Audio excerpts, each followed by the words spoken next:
Bismillahirrahmanirrahim.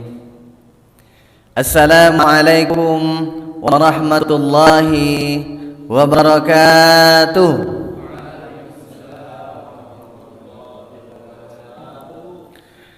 Alhamdulillahi rabbil alamin alladhi ahyana ba'dama amatana wa ilayhi an-nushur. Ashhadu an la ilaha illallah wahdahu la sharika lah wa ashhadu anna Muhammadan abduhu wa rasuluh. Allahumma salli wa sallim wa barik ala sayyidina Muhammad wa ala alihi wa ashabihi ajma'in. Yang kami hormati para asatiz, imam kita, bapak-bapak, ibu-ibu, seluruh jamaah salat subuh yang dimuliakan oleh Allah Subhanahu wa taala. Bersyukur kita kepada Allah Subhanahu wa taala. Alhamdulillahirabbil alamin. Pada subuh ini Allah kembali memberikan nikmat yang luar biasa kepada kita. Dengan nikmat tersebut, alhamdulillah kita bersama-sama bisa kembali hadir ke rumah Allah yang sangat kita muliakan ini. Kemudian juga salawat dan salam tak lupa pula kita ucapkan buat Nabi besar kita, suri tauladan kita dalam sehari-hari, yakni Nabi Muhammad sallallahu alaihi wasallam. Allahumma salli wa sallim wa barik ala sayyidina Muhammad wa ala alihi wa ashabihi ajma'in. Mudah-mudahan dengan senantiasa kita berselawat kepada Rasulullah, di akhirat kelak kita mendapatkan syafaat dari Rasulullah dan masuk surga bersama dengan rombongan Rasulullah. Amin. Amin ya rabbal alamin. Bapak Ibu jemaah yang dimuliakan Allah Subhanahu wa taala, pada subuh ini insyaallah kita kembali membahas kitab Riyadhus Shalihin min kalami Sayyidil Mursalin yang ditulis oleh Imam Abu Zakaria Yahya bin Syarif An-Nawawi atau lebih dikenal dengan Imam An-Nawawi. Alhamdulillah, minggu kemarin kita sudah menyelesaikan bab yang keempat, yaitu bab as-siddiq. Ada lebih kurang 6 hadis yang dituliskan oleh Imam An-Nawawi, dan yang terakhir itu tentang jual beli dengan khiyar, ya, tentang jual beli dengan khiyar, bahwa dalam hal ini yang harus jujur ternyata tidak hanya penjual, tetapi pembeli pun diminta jujur oleh Rasulullah sallallahu alaihi wasallam. Karena kejujuran dalam jual dan juga dalam membeli, maka itu akan membawa keberkahan.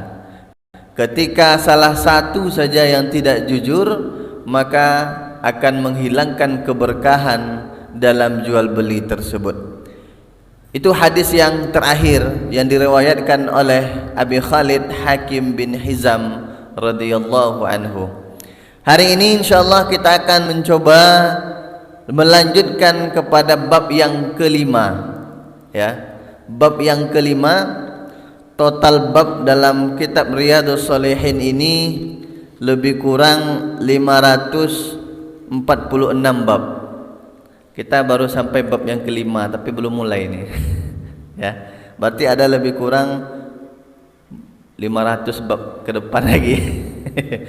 Ya, total babnya segitu, total hadisnya 1896 hadis, ya, yang dihimpun oleh Imam An-Nawawi dalam kitab Riyadhus Shalihin, ya. Beliau mengambil hadis-hadisnya dari kitab-kitab hadis yang sahih, lalu dihimpunlah dalam kitab Riyadhus Shalihin. Insyaallah semua hadisnya hadisun sahih.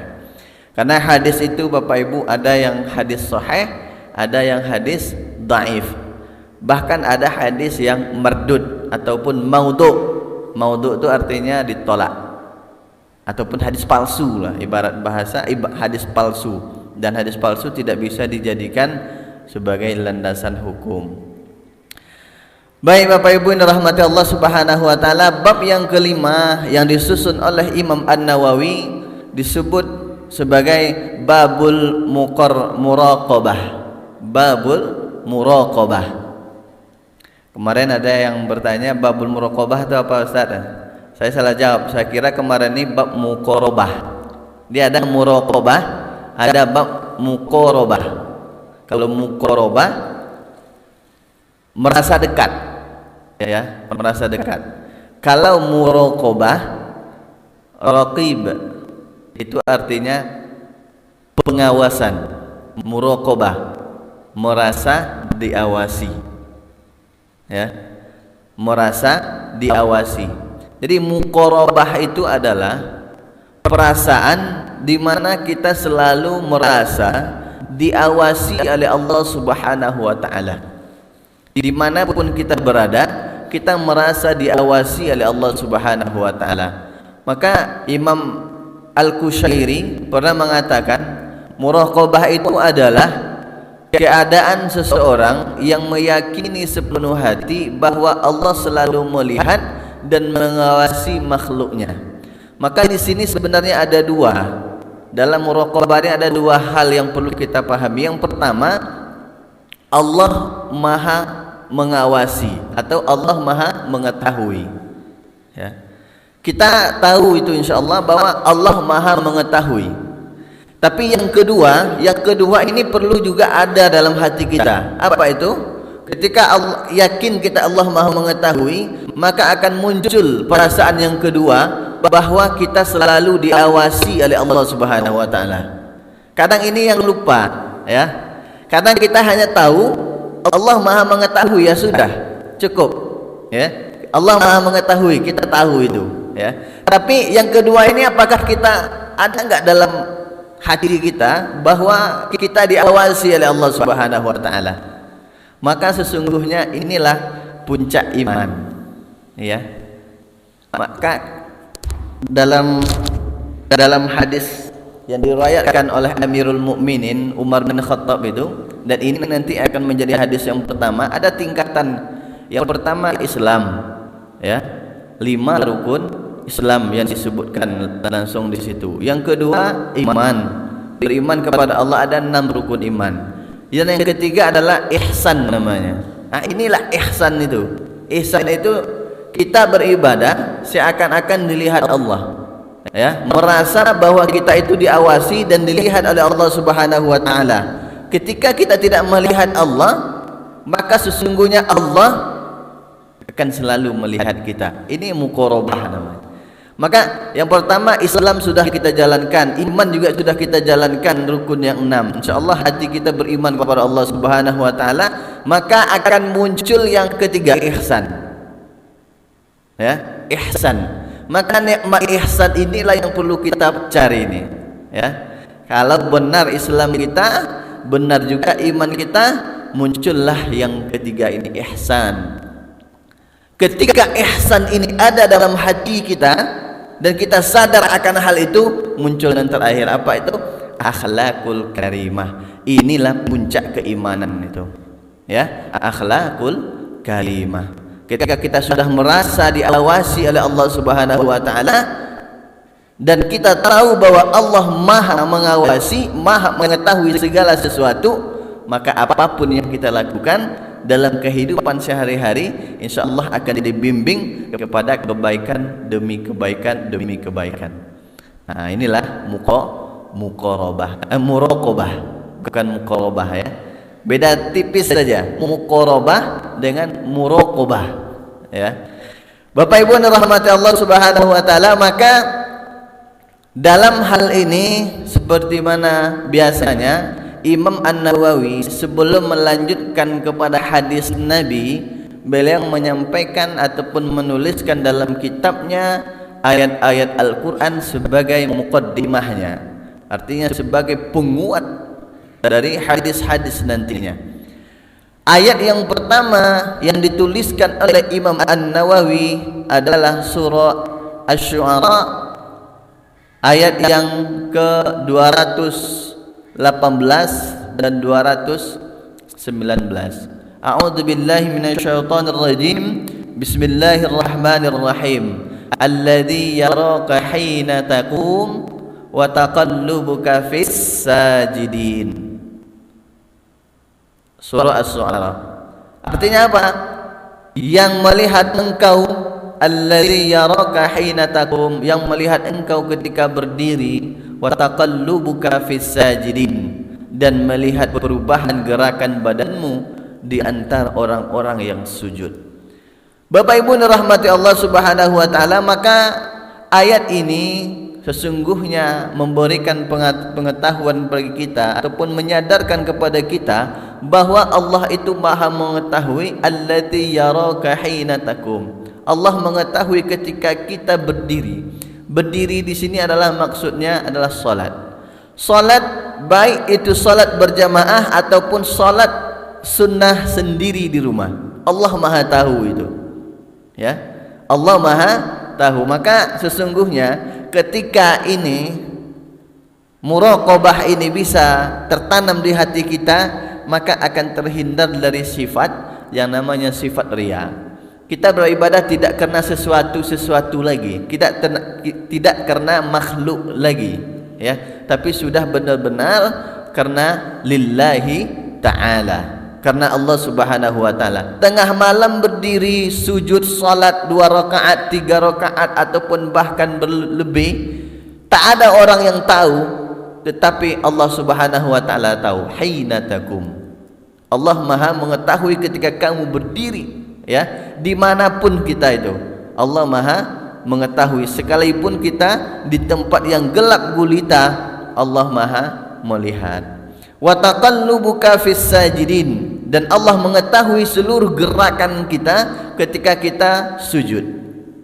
Maka Bapak Ibu yang dirahmati Allah Subhanahu wa taala, di antara anjuran dari Rasulullah itu memperpanjang sujud, ya, memperlama sujud.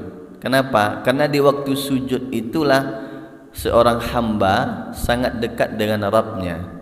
Ya, seorang hamba sangat dekat dengan Rabbnya. Maka kalau kita sholat sunnah, coba panjangkan sujud, doa, perbanyak doa di situ. Tapi jangan doa bahasa Indonesia, ya. Kalau dalam sholat kita berbahasa Indonesia, ya Allah, ya Allah, dalam ketika sujud itu, maka bisa jadi nanti sholat kita menjadi batal, ya. Karena sholat tidak boleh menggunakan bahasa selain bahasa Arab, ya, selain bahasa Arab. Perubahan gerak badanmu itu Allah tahu. Artinya gerakan apapun yang kita lakukan ketika sholat, Allah Maha mengetahui. Apapun yang kita ucapkan dalam sholat, Allah Maha mengetahui. Bapak Ibu dirahmati Allah Subhanahu wa taala, maka itu ayat yang pertama. Kemudian ayat yang kedua dalam surah Al-Hadid, ayat yang keempat, Allah mengatakan wa huwa ma'akum ainama kuntum, ya.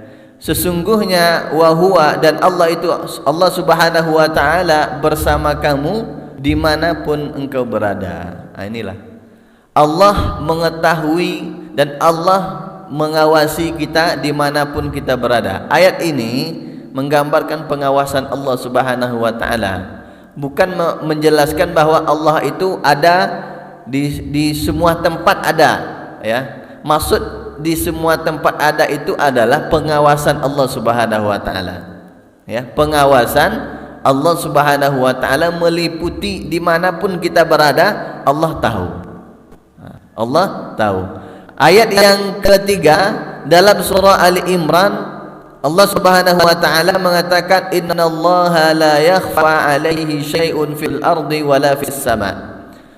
Bagi Allah tidak ada sesuatu pun yang tersembunyi, baik itu di bumi, fil ardi wala fis sama', dan di langit. Tak ada yang tersembunyi. Maka mau sembunyi kemanapun Allah akan mengetahui. Maka ada sebuah kisah Ada seorang syekh ini memiliki murid yang sangat banyak. Tetapi dia itu ternyata mencintai dan sangat menyayangi ada seorang muridnya, dan dilihat oleh murid lainnya dan diketahui oleh murid lainnya, akhirnya mereka cemburu. Lalu bertanyalah kepada syekh tersebut. Akhirnya mereka bertanya, "Ya syekh, kami murid engkau juga. Kenapa engkau lebih perhatiannya kepada satu orang ini?" Maka dikumpulkan seluruh muridnya oleh syekh tersebut, dikasihkan seekor burung. Semua murid itu dikasihkan seekor burung. "Wahai muridku, ini burung, tolong kamu sembelih. Silakanlah kamu sembelih di tempat di mana tak ada seorang pun yang bisa melihatmu." Wah, maka dibawalah burung itu oleh syekh, oleh murid-muridnya, seluruh muridnya. Pergilah mereka untuk menyembelih burung tersebut. Ada yang pergi ke atas bukit, ada yang ke atas gunung, bahwa ketika tak ada lagi orang disembelihnya, tak ada lagi orang disembelihnya. Maka ketika kumpul lagi semuanya, balik lagi ke syekhnya, ternyata ada satu orang yang tidak menyembelih burung. Ya, ada yang tidak menyembelih burung, yaitu murid yang tadinya yang sangat diperhatikan oleh gurunya. Ditanya oleh gurunya, "Wahai muridku, engkau kenapa tidak menyembelih burung ini, padahal kawan-kawan engkau telah menyembelih burung ini?" "Wahai guruku, tadi engkau mengatakan bahwa sembelihlah burung itu di tempat di mana tidak ada seorang pun yang bisa melihat. Maka tempat itu tak aku dapatkan, wahai guruku. Semua tempat ini aku merasakan Allah yang melihatnya." Wah, maka apa kata gurunya?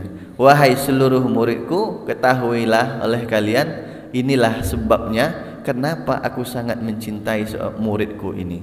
Kenapa? Karena dia memiliki perasaan muraqabah, diawasi oleh Allah Subhanahu wa taala." Karena memang Bapak Ibu dirahmati Allah, kalaulah sampai kita di tingkatan muraqabah ini, insyaallah ya, hidup kita akan terbimbing kepada kebaikan demi kebaikan demi kebaikan. Tetapi ketika kita hanya mengetahui Allah Maha mengetahui dan perasaan pengawasan itu tak ada dalam hati kita, nah inilah penyebabnya ya, yang buruk juga akan dilakukan.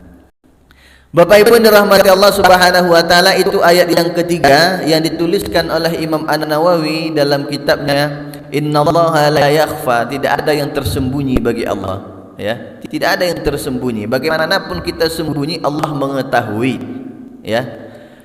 Yang keempat, ayatnya adalah Inna rabbaka labil mirsad, sungguh Tuhanmu benar-benar mengawasi. Ya, sungguh Tuhanmu benar-benar mengawasi. Ayat ini dalam surah Al-Fajr, ayat yang ke-14. Inna rabbaka labil mirsad. Bapak Ibu dirahmati Allah Subhanahu wa taala, ayat ini digunakan untuk menutup hukuman yang disebutkan Allah bagi penduduk Iram. Ya, dalam surah apa namanya tadi? Dalam surah Al-Fajr, Iram, ya, kaum Samud, ya, ataupun kaum Ad, ya. Kaum Ad adalah penduduk Iram, ya, yang mempunyai bangunan yang tinggi, disebutkan dalam Al-Quran itu, ya, bangunan yang tinggi, rumah-rumah yang besar yang dibangun di atas pondasi yang kuat, ya. Allah memberikan kepada mereka kekuatan, tetapi mereka sombong, ya. Ketika merasa kekuatan mereka sudah kuat, bangunan-bangunan gedung sudah tinggi, mereka sombong, sehingga mereka mengatakan, siapa yang lebih kuat dari kami? Masya Allah. Kalaulah ini sudah dikatakan oleh seorang pemimpin, tunggulah kehancuran, tunggulah azab dari Allah Subhanahu wa taala. Sampai seperti itu kesombongan mereka, maka Allah berfirman dalam surah Al-Fussilat ayat ke-15 mengatakan, dan apakah mereka tidak memperhatikan bahwa Allah yang menciptakan mereka dan Allah lebih besar kekuatannya dari mereka. Maka akhirnya kaum Ad ini, ya, diazab oleh Allah Subhanahu wa taala, diberikan azab berupa kekeringan, ya, yang sangat lama. Kekeringan demi kekeringan, akhirnya mereka ini meminta hujan, ya, meminta hujan itu turun. Maka Allah Subhanahu wa taala berikan kepada mereka awan yang sangat tebal, ya. Dalam surah Al-Ahqaf ayat 24 dan 25 Allah mengatakan falamma ra'ahu 'aridan mustaqbila audiyatihim,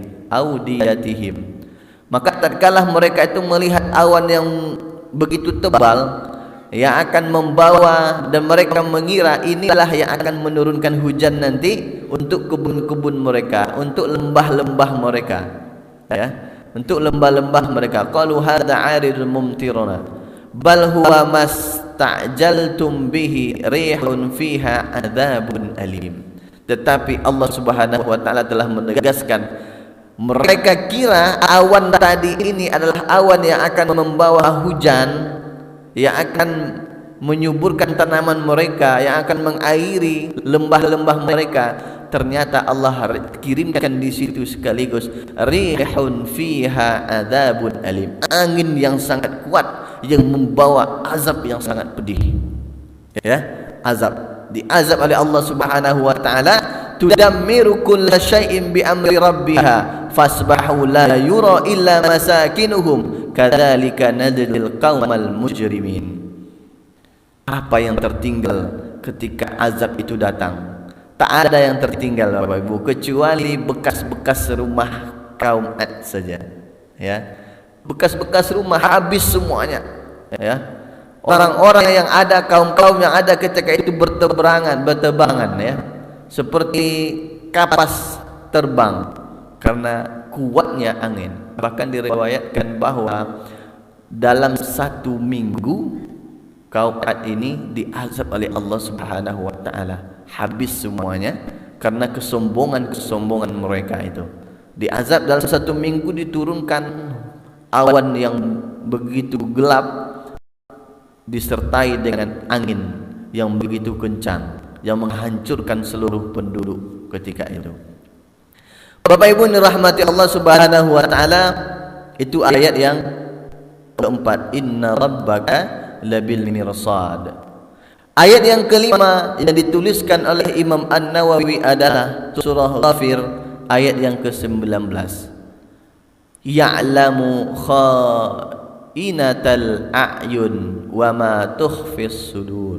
Ini ayat ini menceritakan kepada kita Allah Maha mengetahui, ya'lamu, Allah mengetahui kha'inatal a'yun, mata yang berkhianat. Masya Allah, ternyata Bapak Ibu ada mata yang berkhianat, ya. Wa ma tukhfi as-sudur, dan apa-apa yang disembunyikan di dalam hati.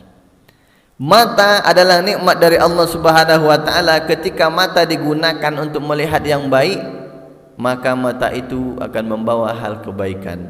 Tetapi ketika digunakan untuk sesuatu yang tidak baik, inilah yang disebut sebagai kha'inatul a'yun, mata yang berkhianat, ya.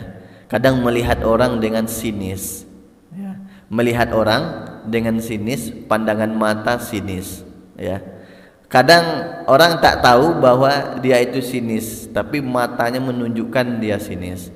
Maka hati-hati kita dengan pandangan mata. Kha'inatul a'yun, mata yang berkhianat, ya. Wa ma tukhfis sudur, dan apa-apa yang disembunyikan di dalam hati, semuanya diketahui oleh Allah. Makanya di bab awal di dalam kitab Riyadhus Shalihin ini kemarin kita bahas tentang niat. Di mana letak niat? Fis sudur, di dalam hati. Apapun yang kita niatkan di dalam hati kita, Allah Maha mengetahui, ya. Allah Maha mengetahui. Maka dalam surah Al-Hajj ayat yang ke-46 Allah mengatakan, afalam yasiru fil ardi fatakunu lahum qulubun ya'qiluna biha au adhanu yasma'una biha fa innaha la ta'mal absar walakin ta'mal qulubul lati fis sudur.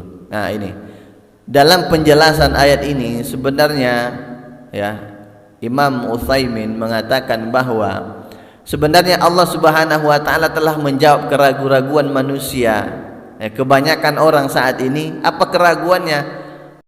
Akalkah yang berpikir atau hatikah yang berpikir, katanya. Ya.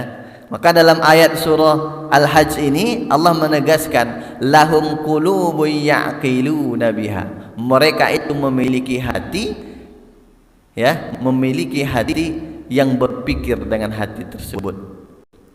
Maka sesungguhnya yang memiliki pikiran, yang mengetahui mana hal yang baik, mana yang buruk itu adalah melalui hati, ya. Tetapi hati itu erat hubungannya dengan akal pikiran kita atau yang disebut sebagai otak. Bapak Ibu dirahmati Allah Subhanahu wa taala, maka dalam sebuah hadis yang diriwayatkan oleh Imam Al-Bukhari dan juga Imam Muslim, sesungguhnya Allah telah menegaskan kepada kita, ala wa inna fil jasadil mudghah idza salahat salahal jasad kullu, ya, wa idza fasajal jasadu kullu, ala wahiyal qalbu. Sesungguhnya dalam badan kita ini ada segumpal daging, ya. Jika dia baik maka baiklah seluruhnya, tetapi jika dia buruk, buruklah seluruhnya. Apa itu?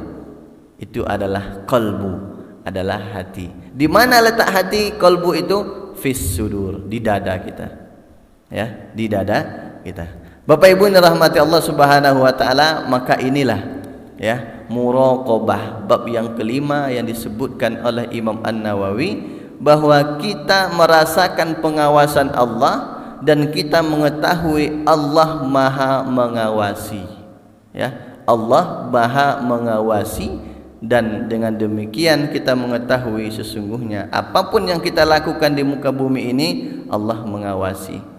Bahkan kita dicatat, Bapak Ibu, ya. Apapun yang kita lakukan itu dicatat oleh Allah Subhanahu wa taala melalui malaikat-malaikatnya, raqibun atid. Dicatat, ya. Maka ada sebuah kisah Abu Sulaiman, ya,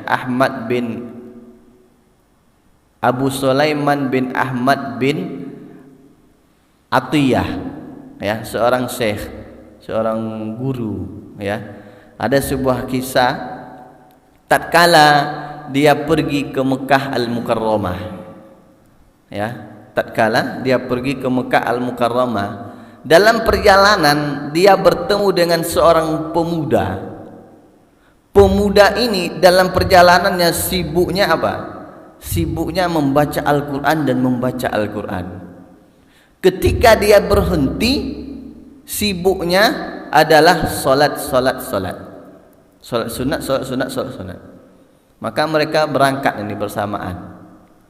Abu Sulaiman bin Ahmad bin Atiyah tadi ketika sampai di Mekah bertanya kepada pemuda tadi, wahai pemuda, apa sebenarnya yang mendorong engkau melakukan hal ini? Ya, melakukan hal ini. Dalam perjalanan sibuk baca Al-Quran terus, ya. Dalam ketika berhenti solat terus. Maka ternyata pemuda tadi menjawab, wahai Tuan Guru, aku bermimpi, ya. Aku bermimpi. Apa mimpi engkau? Aku bermimpi aku berada di surga. Di dalam surga itu ada sebuah istana yang sangat megah. Di dalamnya banyak bidadari. Wah, ternyata mimpinya bidadari, ya. Lalu ada salah satu bidadari atau salah seorang bidadari tersebut tersenyum kepadaku. Maka tatkala bidadari itu tersenyum, terang benderanglah surga tersebut, istana tersebut. Karena ada juga riwayat mengatakan kalaulah jari bidadari itu dicelupkan ke bumi ini, Bapak Ibu, maka akan terang benderanglah bumi ini mengalahkan matahari. Begitu mulianya, ya, begitu sinar cahaya yang ditimbulkan oleh seorang bidadari luar biasa. Maka ketika tersenyum bidadari kepada seorang pemuda tadi, nampaklah giginya, maka ketika itulah terang benderanglah surga ataupun istana tersebut. Lalu apa lagi kata Syekh tadi? Dijawab oleh pemuda tadi, bidadari tadi menyampaikan kepadaku, wahai pemuda, bersungguh-sungguhlah kepada Allah Subhanahu wa taala, maka engkau akan mendapatkan surga istana ini dan engkau menjadi milikku dan aku akan menjadi milikmu. Wah, ternyata Bapak Ibu, inilah yang menjadi semangat pemuda tadi akan mendapatkan bidadari yang ada di surga. Ya, begitu semangatnya seorang pemuda untuk mendapatkan bidadarinya di surga, bagaimanakah kita lagi untuk mendapatkan bertemu dengan Allah Subhanahu wa taala? Maka sifat muraqabah ini mestinya benar-benar bisa kita tanamkan dalam kehidupan sehari-hari kita.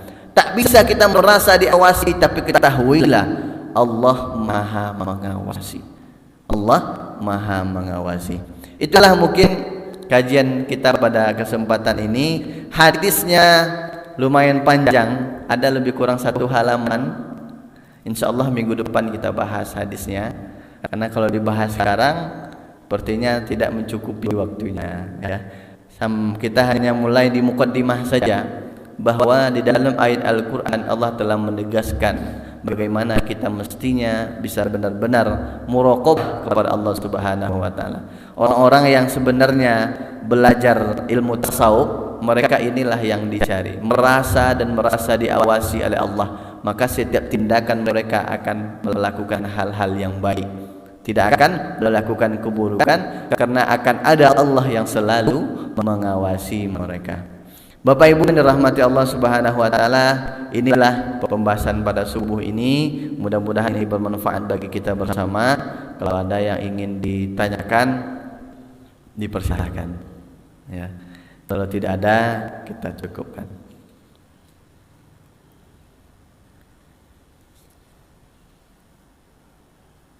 Kita cukupkan Bapak Ibu. Oke. Ayat hadis yang minggu depan itu insyaallah hadis yang ke-60. Jumlah hadisnya lebih kurang 9 hadis dalam bab muraqabah ini, ya.